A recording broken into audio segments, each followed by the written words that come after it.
남편의 30년간 닫고 있었던 판도라의 상자가 열렸습니다. 한평생 하지 못했던 일을 남편이 한다고 한 것이에요. 그건 바로 동창회였습니다. 아니, 동창회 싫어했잖아. 그런데 왜 가려고? 그 인간 있어서 가기 싫다고 해서 그동안 안 갔었잖아. 맞아. 그 새끼 만나기 싫어서 안 가려고 했는데. 그런데 내가 왜 피해? 피할 이유가 없는데. 그렇지 않아? 내가 언제까지 피해야 되냐고. 걔가 뭔데? 남편은 갑자기 브레이크 없는 자동차가 폭주를 하듯 분노를 터뜨렸어요. 그동안 꾹 누르고 있었나 봐요. 고등학생 시절 자신을 괴롭혔던 그 친구에 대해서요. 우린 잃어놓은 게 많잖아. 읽어놓은 재산도 많고 우리 애들 다 유학 갔다 와서 지금 다들 기업에서 한 자리씩 하고 있고 다들 잘 됐잖아. 이 나이에 이런 삶이 가장 잘 사는 거 아니야? 아무튼 나는 다 잃어놓았겠다. 꿀릴 게 없어. 이 나이에 그 자식 아직도 두려워해야겠어. 이젠 안 하겠다 이거야. 남편은 화를 내면서 혼잣말을 했어요. 어떤 심경인지 알 것 같았어요. 한평생 트라우마에 갇혀있던 자신을 깨부수고 싶은 것 같아요. 남편의 트라우마는 고등학생 때 자신을 괴롭혔던 일진 남자였어요. 얼마나 호되게 당했길래 한평생 그 이름 석자만 나와도 기분이 확 상하기도 했어요. 얼마나 고통 속에서 살았는지 가늠이 되시나요? 그런데 그랬던 사람이 한순간에 치유가 된 것처럼 그 트라우마를 극복하는 것 같아요. 그래, 이제 50 넘고 60 바라보는데 이 나이에 무서울 게 뭐가 있어, 안 그래? 그러니까, 그리고 내가 꿀릴 게 뭐가 있어. 무서울 게 뭐가 있냐고. 이번 동창회에 나도 갈 거야. 가서 그 면상 앞에서 욕을 잔뜩 해줄 거라고. 남편의 다짐은 정말 비장했습니다. 저는 남편을 응원해주고 싶은 마음이었어요. 남편이 정말 잘 되기를 진심으로 바랐습니다. 저희는 열심히 살아서 더 당당한 사람들입니다. 저는 10대 때 엄마가 지병으로 돌아가셨고요. 식품 사업을 크게 하시는 아빠와 단둘이 지냈었어요. 엄마는 곁에 없었지만 돈을 잘 버는 아빠가 있었기에 크게 어려움 없이 제가 하고 싶은 일을 하면서 잘 성장했습니다. 아빠의 사업이 점점 잘 되면서 제가 대학생 때는 학교를 다니면서 아빠 밥도 갖다 드리고 바쁠 땐 일도 도우며 회사에 간간히 갔었어요. 저는 제 나이대에 대학을 잘 진학해서 무용과를 진학했었거든요. 매일 학교에서 연습하고 시험 보고 그런 일상을 살았고요. 별일 없으면 바로 아빠 회사로 가서 저녁을 같이 먹곤 했었어요. 그러던 어느 날이었습니다. 그날은 비가 많이 내리던 날이었는데요. 비가 많이 와서 버스 안에도 물이 흥건했어요. 앉아있다가 내리려고 하차벨을 누르고 일어서는 순간 미끄러져서 넘어질 위험에 처했죠. 무용하는 사람들은 몸이 생명이잖아요. 그 짧은 순간에 진짜 별별 생각이 다 들더라고요. 시험이 얼마 남지 않았기 때문에 넘어져서 어디 한 군데라도 다친다면 최악의 수를 생각해야만 했어요. 그런데 때마침 지금의 남편이 그때 저를 구해준 게 아니겠어요? 아주 빠르고 민첩하게 저를 받아주어서 제가 별일 겪지 않고 무사할 수 있었습니다. 감사합니다. 저는 넘어지는 줄 알고 얼마나 놀랐는지 몰라요. 짧은 순간에 별 생각이 다 들더라고요. 뭘요. 당연히 해야 할 일을 한 건데요. 안 다치셨다니 다행이네요. 여기서 내리세요. 저도 여기서 내리는데 좀 부축해 드릴까요? 저와 그때의 남편은 같은 정류장에 내렸고요. 서로 목인사만 하고 헤어졌어요. 가는 방향이 똑같은 거 아니겠어요? 알고 보니 아빠 회사에 야간 아르바이트생이었던 거예요. 그때 이후로 안면을 트게 된 거죠. 아빠한테 제가 겪었던 일들을 다 말씀드렸고요. 아빠도 그때 고맙다며 남편한테 크게 한턱 내기도 했어요. 그 후로 아빠 회사 갈 때마다 마주치며 친분을 쌓게 되었고요. 제가 학교 끝나고 바로 아빠 회사에 가면 그 사람이 출근하는 시간과 딱 맞았어요. 아빠도 그 사람이 일을 잘한다면서 칭찬이 일색이었고요. 알바였지만 직원으로서의 기회도 주려고 했었어요. 그러다가 생산직 하던 그 사람이 회계에 오류를 잡아냈고요. 알고 보니 어떤 과장님이 회사 돈을 횡령하려고 회계팀에 맞지 않은 금액을 보고했던 거예요. 버리려던 이면지에서 정황을 발견하고 아빠한테 고발하게 된 것입니다. 자네가 아주 큰일을 했어. 하마터면 회사가 흔들릴 뻔했지 뭐야. 사소한 거 하나도 놓치지 않고 세심하게 관찰해준 덕분에 큰일을 면했어. 정말 고마워. 아닙니다, 사장님. 당연히 해야 할 일을 한 건데요. 그렇게 고마워하지 않으셔도 돼요. 집에 뭐 필요한 거 없어? 가전 같은 거 사줄까? 아니면 돈을 줄까? 뭐가 제일 갖고 싶어? 갖고 싶은 것이 있다면 새로운 인생을 갖고 싶어요. 지금 현실은 너무 괴롭고 힘듭니다.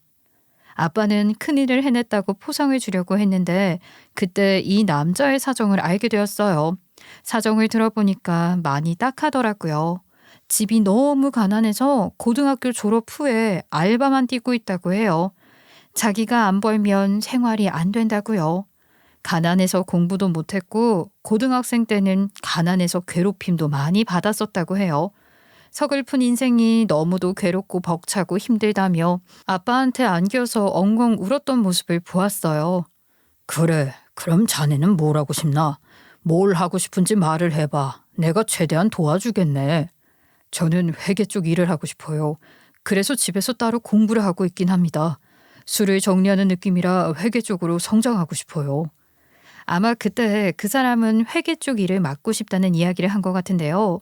저희 아빠는 통이 큰 사람이거든요. 아빠는 딱한 마음에 그 사람을 대학에 보내줬어요.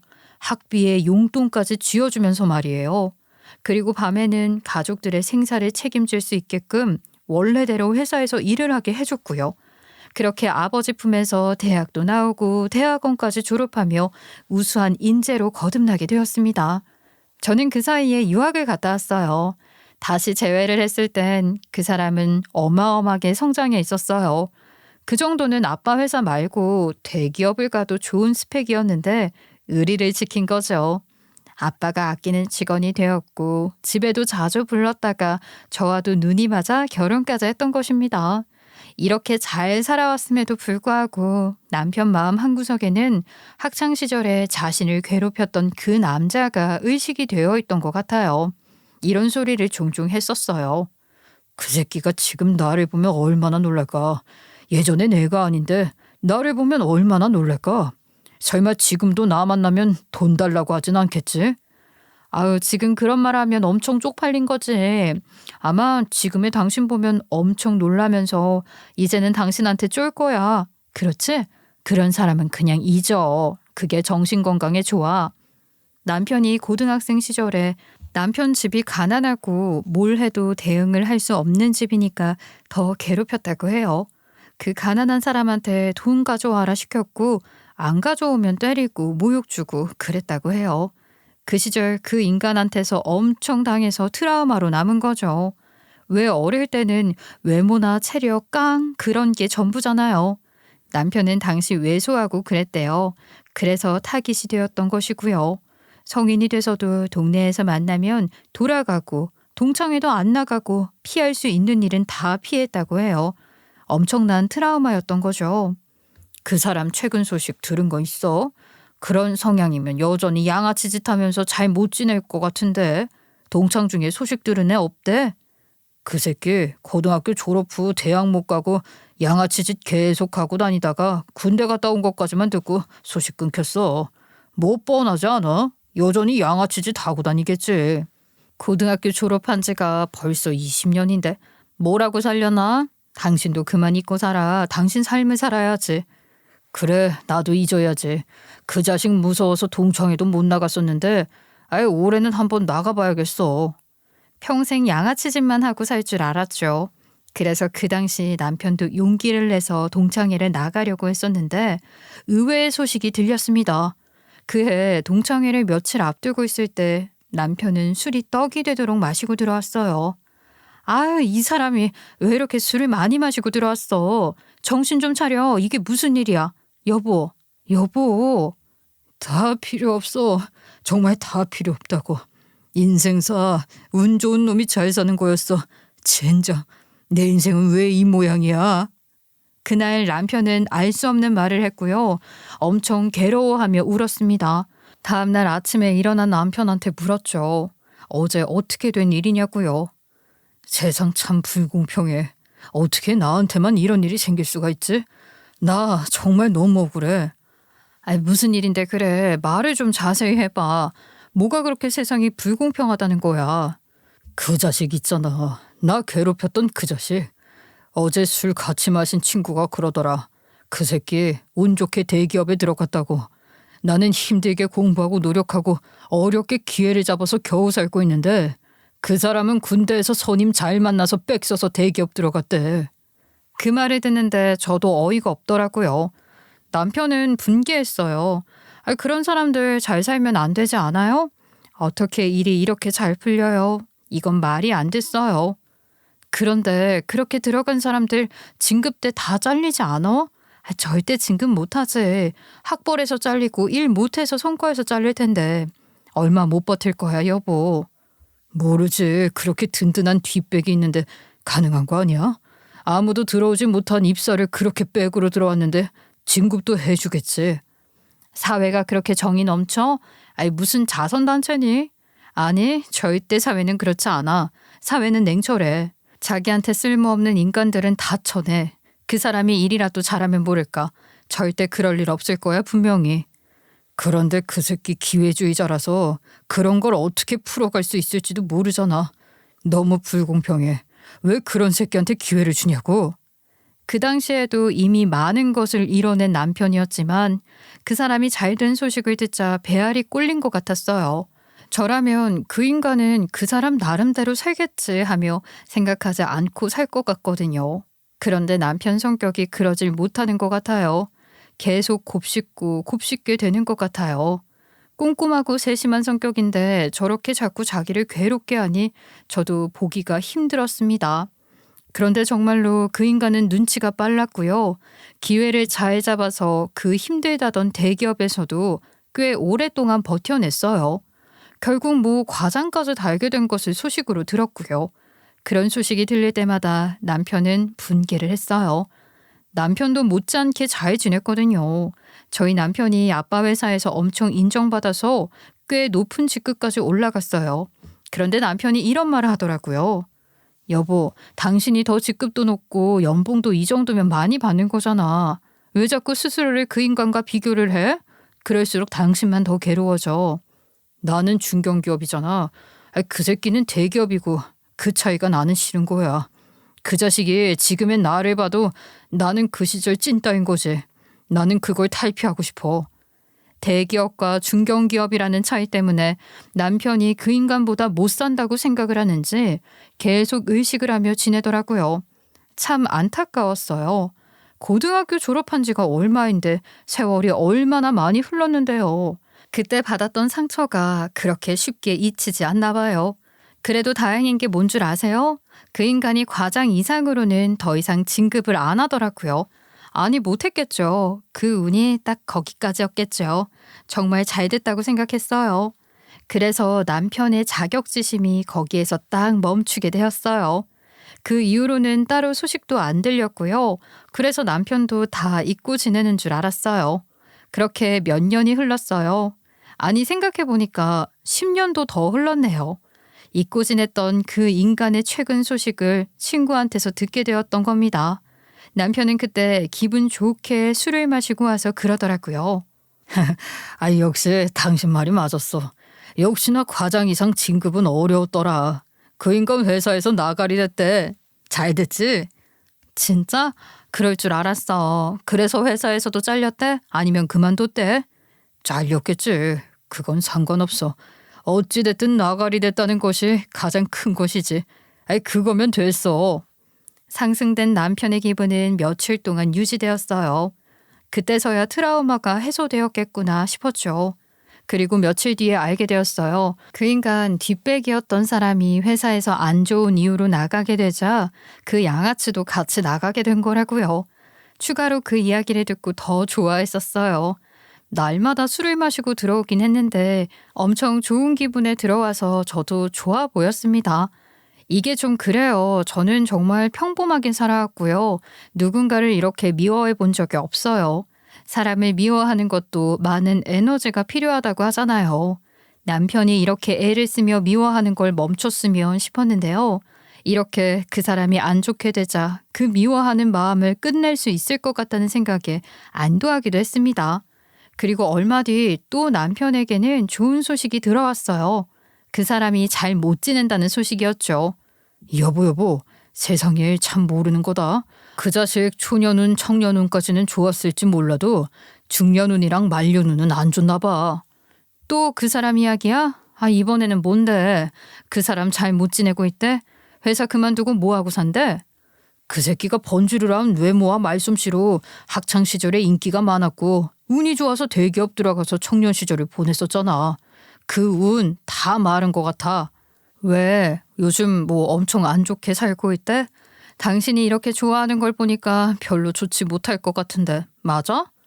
그 자식 지금 배달일한데 회사 그만두고 여기저기 이력서 넣었지만 성과가 없잖아. 그 자식 인생이 성과라고 하는 건 줄 잘 서서 운이 좋아서 대기업 들어간 거 말고는 없잖아. 과장까지도 운이 좋아서 달았던 거지. 자기 스스로 능력을 어필해서 된 게 아니잖아. 그러니까 대기업 나와서 할 수 있는 일이 없는 거지. 그래도 먹고는 살아야 하니까 배달 일을 한 거고. 정말이야? 사람 인생 바뀌는 건 한순간이네. 어쩌다가 사람이 그렇게 망가졌을까. 안타까우면서도 쌤통이다. 남편은 엄청 고소해 죽으려고 했어요. 배달일 하는 사람들 비하하는 거 아니지만요. 남편은 그 인간이 어울리지도 않는 회사에 다니다가 고꾸라진 게 정말 통쾌했나 봐요. 남편에게는 연이어 행복한 날이 계속되었습니다. 그 후로 얼마 지나지 않아서 그 해에 동창회가 잡혔던 건데요. 그 양아치 친구가 상황이 안 좋게 되었으니까 동창회에 안 올 줄 알았어요. 그래서 남편도 동창회에 나가려고 했었고요. 모두들 그 사람이 다 안 올 거라고 그렇게 생각했다고 해요. 그런데 그 인간이 뭐 자랑할 거 있다고 말 많은 동창회에 오겠다고 하는 거예요. 그러자 남편이 좀 화가 났던 건데요.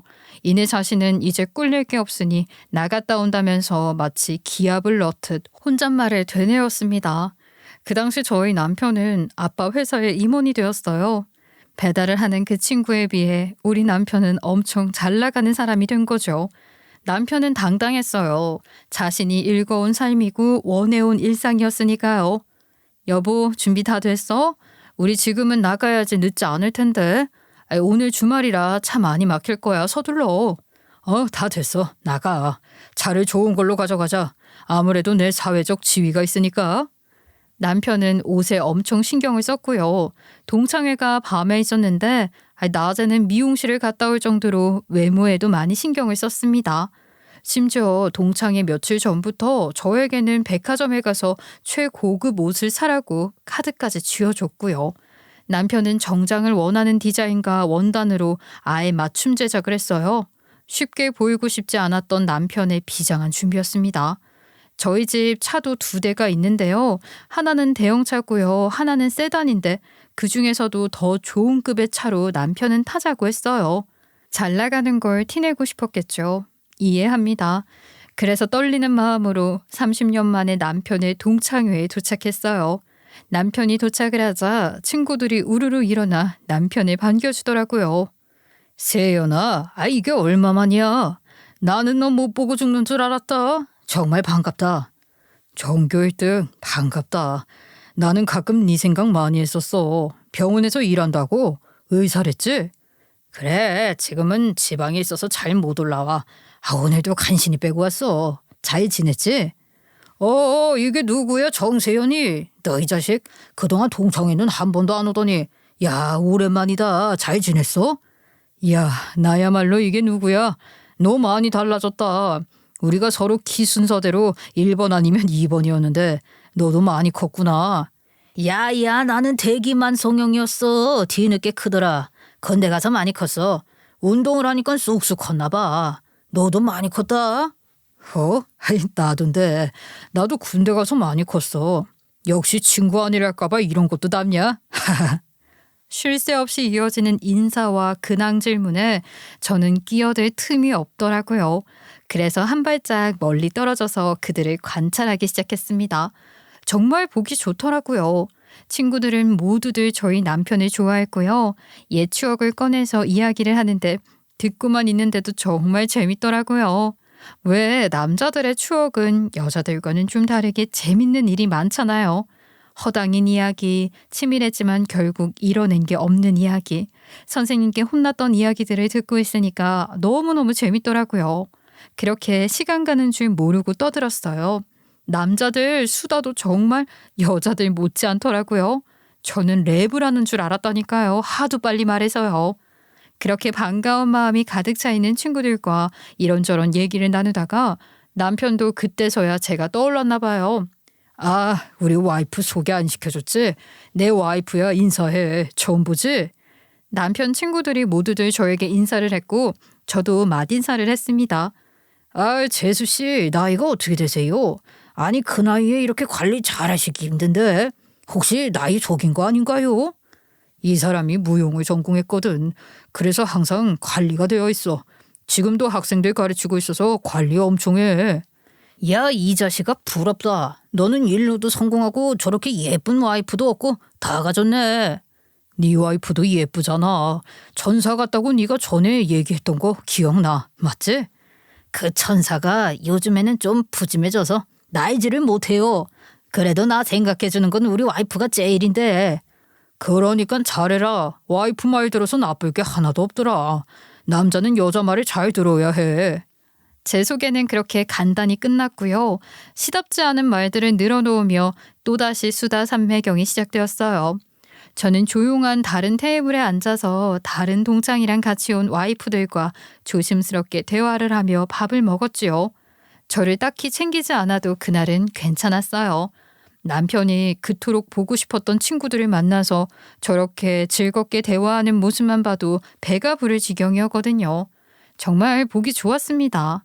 그렇게 한 1시간이 지났을까요? 내가 왔다 이놈들아. 형님 왔다. 아, 인사해라 얼른. 어서 안 나와. 뒤늦게 온 친구가 좀 요란하게 등장했어요. 전 단번에 누군지 알아보았습니다. 저는 사실 저런 말투 좀 싫어하거든요. 상대를 하대하는 듯한 말투, 제가 딱 싫어하는 말투인데요. 다들 저랑 비슷했던 것 같아요. 그 사람이 등장함으로써 다들 미간을 찌푸리더라고요. 사람 느끼는 건 다 똑같다고 생각했죠. 그 사람이 오자 다들 한 번씩만 쳐다보고 먹던 밥 먹더라고요. 뭔가 기분이 잡친 느낌으로요. 분위기가 한순간에 싸해져서 아까 좋았던 기운은 온데간데 없었죠. 그런데요, 그 인간이 딱 저희 남편을 알아보는 게 아니겠어요? 어? 야, 너 오랜만이다. 너 이름이 장수철 아니야? 야, 이 찐따가 이제야 나타났네. 아, 내가 널 얼마나 보고 싶어 했는데. 그래. 네가 날 보고 싶어 했다고? 그래? 그건 몰랐네. 그래, 너도 앉아서 밥 먹어. 세월이 그렇게 흘렀는데도 그 인간은 여전히 양아치였어요. 제 남편한테 말을 걸으면서 어깨 동무를 하더라고요. 매우 거칠게 말이죠. 자기가 더 한 수 위에 있다고 생각하는 것 같았어요. 분명 그런 의도로 어깨 동무를 가장한 헤드락을 걸었다고도 표현할 수 있었습니다. 남편은 떨떠름하게 인사를 받아줬는데요. 그 인간은 그걸 눈치챈 건지 아님 눈치채지 못한 건지 제 남편 옆자리에 앉았어요. 그리고는 엄청 무시를 하더라고요. 야, 너 어떻게 살았냐? 그동안 그 긴 세월 동안 동창회 왜 안 나왔어? 나는 너 기다렸는데. 오고 싶지 않기도 했고 바빴어. 다들 일하느라 바쁘잖아. 그래, 너는 무슨 일해? 남편이 선방을 날렸습니다. 더 이상 말을 말라는 식으로 직업을 딱 물어본 거죠. 직업 얘기 꺼내면 바짝 쫄아서 딴 데 갈 거라 생각했을 것 같아요. 그런데요, 그 인간은 그냥 당당하더라고요. 야, 나 배달 일해. 입에 풀칠은 하고 산다. 너는 뭐 하냐? 보니까 잘 나가 보인다. 나는 중견기업 이사야. 회계 쪽 일을 하고 있지. 아, 배달 일 하는구나. 그래, 열심히 해. 나는 배고파서 밥 좀 먹어야겠다. 다른 친구들하고 인사 좀 하고 있어. 남편은 더 이상 대화를 하고 싶지 않다는 뉘앙스를 풍기며 대화를 끊으려고 했어요. 그런데요, 그런 남편의 반응을 다 무시하고 지 할 말만 하더라고요.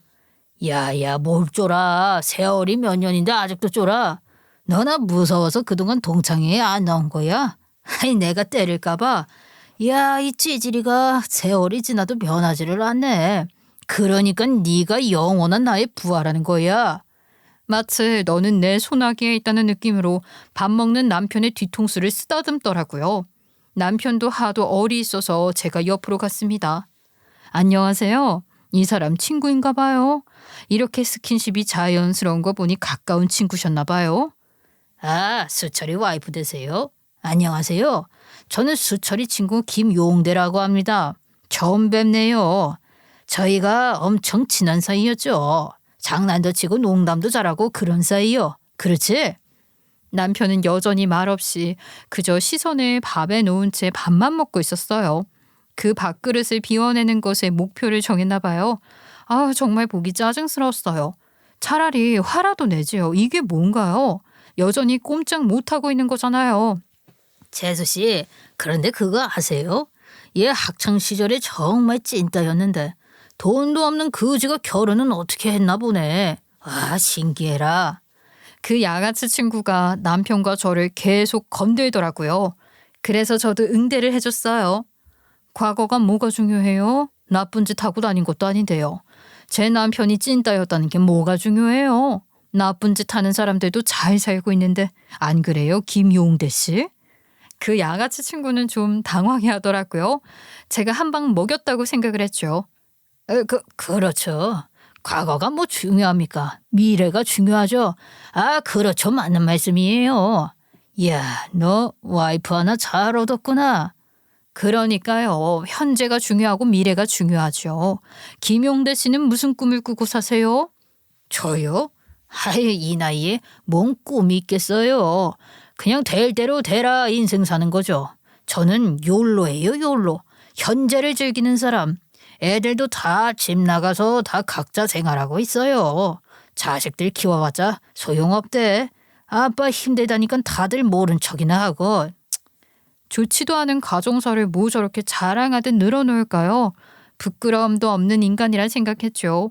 제가 비웃는 말로 그 말을 받아쳤어요. 욜로시라고요? 아유, 요즘 애들 스타일인데 인생을 즐기면서 사시려고 하시는 거예요. 멋지시네요. 저기요. 저랑 한번 해보고 싶어서 그런 말 하는 거예요? 그런 거라면 이런 찐따 새끼 버리고 나한테 와요. 아, 내가 이 세컨드로 삼아줄 테니까. 이런 농담을 하는 게 아니겠어요? 불쾌해도 너무 불쾌했습니다. 하지만 이런 말싸움에서 먼저 화내는 사람이 진 거라는 걸 저는 너무나도 잘 알고 있었어요. 그래서 침착히 그 말에 대응을 했죠. 와이프 안 왔어요? 아, 이런 말 들으면 기분 엄청 나쁠 텐데요. 이 정도면 이혼감이죠? 소송감이고. 안 그래요? 같이 안 왔으니까 이런 농담 따먹기도 하죠. 아, 같이 왔으면 이렇게 프리하게 말할 수 있겠어요. 그럼 얼른 가보세요. 안 그러면 이 사람이나 내가 명예훼손으로 신고할 거니까요. 그러자 그 인간이 자리를 떴어요. 저는 와이프가 농락당하는 것을 들었음에도 가만히 있던 등신 같은 남편을 데리고 집으로 돌아왔습니다. 그리고 한바탕 싸웠어요. 당신은 어떻게 그런 말을 내가 듣고 있는데도 가만히 있을 수가 있어? 아니, 어떻게 그럴 수가 있어? 그게 아니라, 아니, 나도 당황스러웠는데 어떤 말을 해야 할지 모르겠더라고. 그래서 가만히 있었던 거야. 미안해. 아니, 정말 내가 왜 그랬을까? 그 새끼 앞에만 서면 왜 이렇게 작아질까? 괜찮아. 나도 할 말 다 했고 그 인간한테도 충분히 알아듣게 말한 것 같으니까. 아니, 다시는 나한테 해코지 못할 거야. 당신도 나처럼 좀 해, 쫄지 말고. 남편은 힘없이 축 늘어져서 방으로 들어갔습니다. 남편이 그 인간 트라우마를 극복한 줄 알았는데요. 결국 극복하지 못한 걸로 결론이 났어요. 새벽 내내 잠을 못 자고 이불킥하더라고요. 속상하겠죠. 그 양아치가 오기 전까지만 해도 다들 분위기가 너무 좋았는데 그 사람 오고 나서 분위기가 한 번에 싸해졌잖아요. 이건 의식이 된다는 뜻이거든요. 다음날 남편은 이런 말을 했어요. 생각해보니까 내가 쫄지 않기로 했는데 왜 그렇게 그 자식이 어려웠는지 몰라. 지가 지금 날 때리면 어쩔 건데 깜빵이나 들어가지 안 그래? 에휴, 차라리 한 대 맞을걸. 아유. 됐어, 잊어버려. 아, 그건 다음에 만나서 그렇게 하고 지금은 욕 한 바가지 하고 잊어버려. 그게 당신한테 필요해. 내가 억울한 건 쉽게 못 잊잖아. 이번 건도 한동안 오래 갈 것 같아. 아니 나도 이런 내가 싫다. 괴로워하는 남편을 보니까 동창회를 괜히 나갔나 싶었어요. 그냥 모른 척하고 지내지. 사람이 안 하던 짓을 하면 꼭 후회가 동반되어 오니까 저도 가지 말 걸 싶었어요. 그런데 그날의 실수를 만회할 수 있는 기회가 생겼어요. 며칠 후 그 양아치 친구인 김용대가 저희 남편한테 한번 만나자고 한 겁니다. 여보, 오늘 그 새끼가 만나자고 하네. 왠지 돈 빌려달라고 말할 것 같은데 만날까 말까? 그래? 당신은 어떻게 하고 싶어? 한번 밟아보고 싶은 거지? 상황이 어려운 친구 딱한 척 하다가 버릴 생각하는 거야? 내 마음을 어떻게 그렇게 잘 알아? 그 새끼가 돈 빌려달라고 하면 주제를 알고 까부르라고 하고 거절하려고. 나 그러면 너무 나쁜 사람일까? 그런 마음도 겪어봐야 어떻게 극복할 수 있는지 깨닫게 되는 것 같아. 당신 마음에 너무 화가 많아. 친구와 잘 풀고 와. 집에서 기다리고 있을게. 남편은 결국 그 양아치 친구를 만나러 갔고요. 몇 시간 뒤 힘없이 집에 돌아왔습니다. 뭐래? 왜 만나자고 한 거래? 정말 돈 빌려달라고 그랬어? 그래서 당신 뭐라고 했어? 아니, 돈 빌려달라는 말은 안 하고 그냥 술 마시고 왔어. 그냥 자기 무용담 얘기하고 내가 그 인간한테 당했던 얘기만 듣고 왔어. 계획 실패야. 역시 사람은 착하게 살아야 하나 봐. 아니 나쁜 마음 먹으니까 일이 안 풀리네. 그래, 맞는 말이야. 이제 그런 사람 있고 당신 인생 살자. 어? 난 당신이 그 사람 신경 쓰면서 사는 게 너무 안타까워. 제발 좀 잊고 살자. 그런데요, 그 인간이 그 뒤로도 몇 번 남편한테 할 말이 있다고 불러내서는 별말 안 하고 집에 가곤 했어요. 그래서 가만히 생각해 보니까 술을 얻어마시러 오는 것 같은 거예요. 술 먹으러 와서 이 정도는 남편이 손쉽게 살 수 있으니까 술 얻어먹고 택시비를 명목으로 5만 원씩이나 달라고 했대요. 정말 찌질하지 않아요?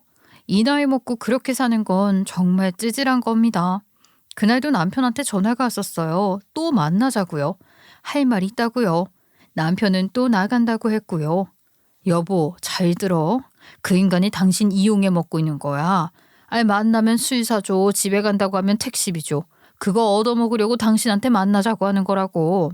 당신 입장에서는 푼돈이니까 이번엔 그 사람 보고 사라고 해. 안 그러면 안 나가겠다고. 이게 도대체 몇 번째야? 그런 거야? 에휴, 정말 그런 거야? 나는 왜 이렇게 바보 같지? 돈 빌려달라는 말을 언제 꺼낼지만 생각했지. 그동안 나한테 한 짓은 생각도 못했네. 언제까지 등신짓 하고 다닐 거야. 오늘 똑부러지게 얘기해. 주는 게 있으면 오는 게 있는 법이야. 그런데 그런 게 없었다면 이건 당신 뻗겨먹으려는 속셈인 거라고. 그 친구 너무 염치 없네. 아니 당신을 쉽게 생각하고 있을 거야? 그런 대우 받지 마. 알았지? 그날 남편이 친구한테 말했대요. 그동안 자기가 많이 샀으니까 이번에는 그 사람 보고 사라고요.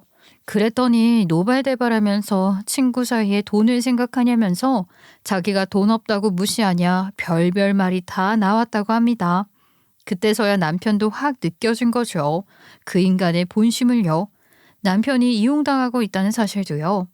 그런데요, 그 사람 정말 10,000원, 20,000원 이런 돈도 급했나 봐요. 남편한테 거창한 말을 하면서 5만 원만 꿔달라고 문자가 온 것입니다. 남편은 한껏 비웃으면서 송금 안 했대요. 돈 5천만 원도 아니고 5만 원이 없어서 친구가 뭐냐 우정이 뭐냐 의리까지 들추며 빌려달라는데 인간이 가엾더라고. 그래서 돈 안 빌려주고 성실하게 살라고 했지. 아유 잘했어. 5만 원이라니 너무 안타깝다. 그렇게 그 친구와의 일은 일단락된 줄 알았습니다. 결국 돈 빌려달라는 말을 했고 남편이 돈을 빌려주지 않았으니 말이에요. 그런데요, 사건은 엉뚱한 곳에서 터졌어요. 수철아, 소식 들었어? 김용대가 우리 동창회 총무였잖아. 근데 연락이 안 돼. 이놈 돈 갖고 튀었나 봐. 뭐? 뭔 소리야. 나랑 일주일 전까지만 해도 연락되었는데 어제 나한테도 돈을 빌려달라고 했었다고. 그게 이번 주부터 연락이 안 돼. 전화번호 바꾼 것 같더라. 우리 동창회비 가족 모두 여행 갈 돈으로 액수를 늘려서 모으고 있었잖아. 돈이 수천이 넘어. 이거 꽤 심각해. 그 인간이 동창의 총무였는데요. 돈을 갖고 튄 것 같은 느낌에 또 다른 친구가 전화가 오고 난리가 났습니다. 그 인간이 그 전까지만 해도 대기업에서 일도 하고 있고 학창 시절에도 총무를 맡았었기 때문에 자연스럽게 동창회 총무를 맡게 되었대요. 그래서 믿고 맡겼는데 일이 이렇게 된 거죠. 저희 남편도 동창회는 안 나갔지만 동창회비는 꼬박꼬박 내고 있었거든요. 친구들 밥 사 먹을 때 보태라고 낸 것도 있지만 동창회비 안에 불우한 이유 돕는 부분도 있고 장학재단에 주는 부분도 있어서 동창회비는 꼭 내고 있었어요. 후년에 가족 동반 제주도 동창회를 계획하면서 회비의 단위를 좀 올렸었는데 그 많은 돈을 갖고 튀다니요. 남편과 남편 친구들은 아주 비상이 되었습니다. 친구들이 알고 있는 그 사람 집에 가봤지만 증작 이사를 갔던 상황이었고요. 그때는 행방불명이 된 상황이었죠. 다들 전화번호도 모른다, 집도 모른다, 직장은 없으니까 알 수가 없었고요. 발만 동동 구르고 있길래 제가 아는 친구가 흥신소 사장님이랑 친하다고 해서 부탁을 했습니다. 그런데 몇 시간 만에 그 사람 행적을 찾아냈는데요. 세상에 저희 집과 무척 가까운 곳에 살고 있었어요. 처자식 다 내팽개치고 고시원만 전전하다가 자기 부모님 집에 얹혀 살고 있던 거예요. 남편은 친구들 몇 명과 함께 그 집으로 쫓아갔습니다. 결국 남편과 동창들은 다 같이 그 인간 본가까지 찾아가게 되었는데 배를 누르고 용대 친구라고 하니까 문을 열어줬고요. 그런데 그의 아내가 저희를 맞아줬어요. 혹시 몰라 제가 먼저 들어가 보았는데 그의 와이프가 저를 보고 놀란 게 아니겠어요? 혹시 회장님 아니세요? 저를 모르시죠? 저는 회장님 회사 거래처 대리라고 합니다. 그런데 회장님께서 어찌 이런 누추한 곳까지 오신 거예요? 그 인간도 깜짝 놀랐어요. 남편 동창들도 엄청 놀랐고요. 제가 이 사람 와이프일 줄은 몰랐을 테니까요. 이게 어떻게 된 일이냐면요. 아빠는 3년 전 지병으로 돌아가시게 되었는데 그 전에 회사를 저한테 정리를 하셨어요. 저를 대표 자리로 앉혀놓고 회사가 잘 돌아가게끔 해놓으신 거죠. 그런데요, 제가 회사 일을 알긴 뭘 알아요. 저는 심지어 무용학원 선생을 하고 있어서 회사 일에는 관심도 없고 병행할 수도 없었어요. 그래서 경영은 전문 경영인에게 맡겼고요. 저는 회장직에 앉아 감시만 했어요. 그리고 실무를 해야 하는 사람이 있어야 하기 때문에 이사진에 저희 남편을 앉히게 된 거고요. 그래도 회식이나 회사 행사에는 꼭 참석하는 편이었는데 그 인간 와이프가 저를 거기서 봤었던 거죠. 저를 알아보는 사람이 있으니까 편해지더라고요. 김용대, 너 이 자식 돈 어쨌어? 돈 갖고 튄 거야? 정말이야? 돈 어딨냐고? 우리 돈 어딨어? 그거 다 벌써 썼지. 그렇게 잠적하면서까지 훔쳐간 돈인데 지금까지 남아있는 게 이상한 거 아니겠어? 야, 이 새끼야. 너 어떻게 우리한테 이럴 수가 있어? 너 친구 맞냐? 친구 맞냐고? 용서 안 해. 고소할 거야. 우린 모두 널 고소할 거니까 각오해. 고소한다는 말에 쫄았는지 사고를 친 그 양아치 놈은 돈 다 뱉어내겠다고 하면서 고소만은 제발 말아달라고 난리를 치더라고요. 알고 보니 다른 건으로 벌써 고소가 2건이나 있었던 겁니다. 이미 법을 어긴 전과자인데 집행유예이기 때문에 더 이상의 고소를 당하면 안 되는 상황이었죠. 정말 인생을 어떻게 살고 있는 건지 답답했습니다. 결국 그 양아치는 본인이 들고 튄 동창회비 본인 부모님한테 달라고 해서 빚까지 져서 다 뱉어냈어요. 일이 그렇게 돌아가면서 그 인간 생활이 팍팍해졌는지 저희 남편한테 빌붙는 방법을 쓰더라고요. 미안하다. 그동안의 감정은 있고 나 좀 도와주면 안 돼? 내가 일자리만 있으면 정말 잘 해낼 자신이 있거든. 그래? 우리 회사에 팀장급 관리자가 이번에 퇴사한다고 하긴 했는데 그 자리에 들어올 사람이 필요하거든.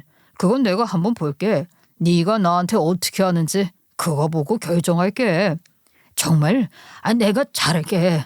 야, 고맙다 야. 내가 죽어도 네 개가 될게. 지켜봐. 내가 정말 잘하는지를. 그로부터 친구들 모임 나가면 남편 앞에 그릇 수저 다 세팅해주고 남편 신발도 똑바로 놔주고 엄청 부담스럽게 굴었대요. 하긴요, 상황이 급한데 자존심이 문제겠습니까? 하루는 그런 적도 있어요. 저희 아파트 지하 주차장까지 와서 남편 차 세차까지 해놓은 거 있죠. 그리고 남편 회사로 맨날 커피, 간식 배달하고요. 그때까지는 배달 일을 하니까 그렇게 남편한테 공을 들였습니다. 그지 와이프도 한몫했어요. 저한테까지 설설기면서 어떻게 알았는지 제 학원까지 알고 있더라고요. 김치 만들어서 갖고 오고 반찬 해가지고 오면서 자기 남편 잘 좀 봐달라고 하는데 너무 부담스럽고 꼴 보기 싫은 거예요. 들리는 얘기로 그 동창 와이프도 지 남편과 똑같은 전력이 있었답니다. 자기보다 직급 낮고 어리면 개무시하고 괴롭힌다고 하더라고요. 역시 부부는 닮아간다던데 그 말이 맞나 봅니다. 또 하루는 저희 집으로 둘이서 청소를 해준다고 하더라고요. 파출부를 자청한 거죠. 하도 그러길래 그 두 인간들 정신교육 좀 시켰습니다. 그동안 저희 부부한테 했던 모든 부담스러운 일들 이제 그만해 주셨으면 좋겠어요. 저희한테 콩고물이라도 떨어질까 알랑방귀 끼는 거 다 아는데요. 이거 너무 부담스러워요. 그게 아니라 저희 마음입니다. 마음. 순수한 저희 마음이요. 저희한테 기회를 주세요. 기회요? 그러기 전에 참회부터 하고 반성부터 하세요. 강한 사람한테는 약하고 약한 사람한테는 강한 사람이면 되겠어요? 저희 남편도 저도 그쪽 두 분한테 기회를 주는 일은 없을 테니까요. 다시는 안 찾아왔으면 좋겠어요. 그래도 또 찾아오길래 스토커로 신고했어요. 남편도 그때 정확하게 너한테는 그 팀장 자리 주지 않을 거라고 못 박았대요. 그 다음부터는 우리가 필요 없어졌는지 아니면 고소당할까 봐 그러는 건지 찾아오지는 않았어요. 그렇게 그 사람들과의 인연이 끝난 줄 알았어요. 그로부터 1년이 지났고요. 그 사이에 그 양아치는 동창회에도 안 나오고요. 결국 생활고를 못 이기고 와이프랑 이혼을 했다고 해요. 그리고 더 대박인 게 뭔 줄 아세요? 또 어디서 뭔 짓을 하고 있었는지 또 고소를 당했고 결국에는 콩밥을 먹게 되었다고 해요. 형이 확정됐고 큰 집인 깜빵에 들어가서 살고 있어요. 고소당한 건 다 패소해서 결국 깜빵 신세를 지게 되었지요. 저희도 고소해야 하며 그 인간의 끝을 보는구나 했어요. 그런데 우체통에 꼬깃꼬깃한 편지가 하나 와 있더라고요. 보니까 어떤 교도소라고 주소가 쓰여 있었는데 그 글자만 봐도 누가 보냈는지 알겠더라고요. 바로 그 양아치 새끼죠. 교도소라니 글자만 봐도 살벌하더라고요. 여보 편지 왔어. 교도소 주소인 거 보니 그 인간이 보낸 것 같은데 한번 읽어볼래? 철이 좀 들었나? 사람이 됐을까? 나한테 사과라도 하고 싶어서 편지를 쓴 건가? 줘봐 한번 읽어나 보게. 남편이랑 같이 그 편지를 뜯어서 봤는데요. 그 인간이 미안하다고 절절히 사과의 글을 적었어요. 그동안 많이 미안했다. 남 무시하고 살지 않겠다. 앞으로는 죄 짓고 살지 않겠다. 앞으로의 삶 잘 살겠다며 다짐의 글도 있었고요. 그러면서 뭐라는 줄 아세요? 야, 이 자식 미쳤네. 면회? 나보고 면회 오라는데 정신 덜 차렸어. 내가 거길 왜 가? 사과할 사람이 나한테 와야지. 안 그래? 그건 그렇지. 사람 불러내서 뭔 소리를 하려고 술을 쓰는 건지 당해주지 마. 알았지? 2년형이라는데요. 그 인간이 나와서도 문제예요. 나중에 또 우리 찾아오면 어떡해요? 그거 생각하면 벌써부터 머리가 아프고 골치가 아파옵니다. 여러분은 좋은 인연만 만나세요. 저희 남편처럼 계속 곱씹고 의식하며 지내지 마시고요. 저도 이런 남편이 아주 그냥 짜증이 나고 왜 이러고 사나 화가 날 때가 있는데요. 남편도 빨리 그 트라우마에서 벗어났으면 좋겠어요. 정신건강에 해롭잖아요. 평생 발목 잡는 건 자기 스스로더라고요. 애초에 썩은 인연은 끊어내길 바랍니다. 제 이야기는 여기까지고요. 남편과 같이 볼 테니까 댓글로 저희 남편한테 쓴소리 많이 해주시면 좋을 것 같습니다. 감사합니다.